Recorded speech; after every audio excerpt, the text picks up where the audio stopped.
আল্লাহ সুবহানাহু ওয়া তাআলা বললেন, ওয়ামান ইউমিন বিল্লাহি, যে ব্যক্তি আল্লাহ সুবহানাহু ওয়া তাআলার উপর ঈমান এনেছে, কি করেছে?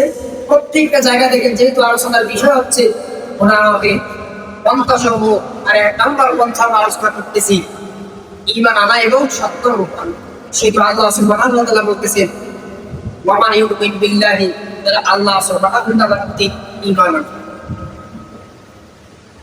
ওয়াইয়ামাল সালিহান, যারা সৎকর্ম করবে, যারা সৎকর্ম করবে, যারা সৎকর্ম করবে, ওয়াইউকাফির আনহু সাইয়্যাতিহি, তাদের পাপসমূহ আল্লাহ তাআলা ক্ষমা করেন।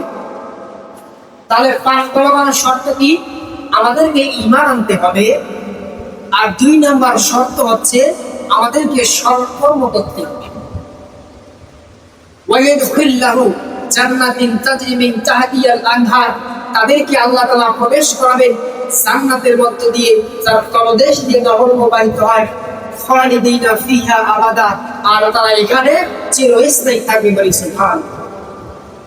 সুতরাং জান্নাতে যারা যাবে তারা জান্নাতের মধ্যে চিরস্থায়ী থাকবে, সেটা আল্লাহ সুবহানাহু ওয়া তাআলা তার বাণী দ্বারা কোরআনের মাধ্যমে আমাদেরকে জানিয়ে দিয়েছেন। সুবহানাল্লাহ। সম্মানিত মুসলিম, আল্লাহ সুবহানাহু ওয়া তাআলা অর্থ আয়াতের পরে বলেন, যালিকা ফাউজুল আযীম, আর এটা হচ্ছে তার জন্য মহা সাফল্য। জান্নাতে যাওয়ার মতো সাফল্য মুমিনের জীবনে আর হতে পারে না। আমরা দুনিয়াতে মনে করি একাজ পেলে মনে হয় সাফল্য, গোল্ডেন পেলে মনে হয় সাফল্য, হাজিরিতে চান্স পেলে মনে হয় সাফল্য, এটা হচ্ছে দুনিয়ার সাফল্য। আপনার যদি ঈমান ঠিক থাকে, আপনার যদি আমল ঠিক থাকে, আপনি সেই পেলে জান্নাতে যাবেন। আল্লাহ বললেন চিরস্থায়ী জান্নাত, আর এটা হচ্ছে চির সাফল্য সম্মানিত।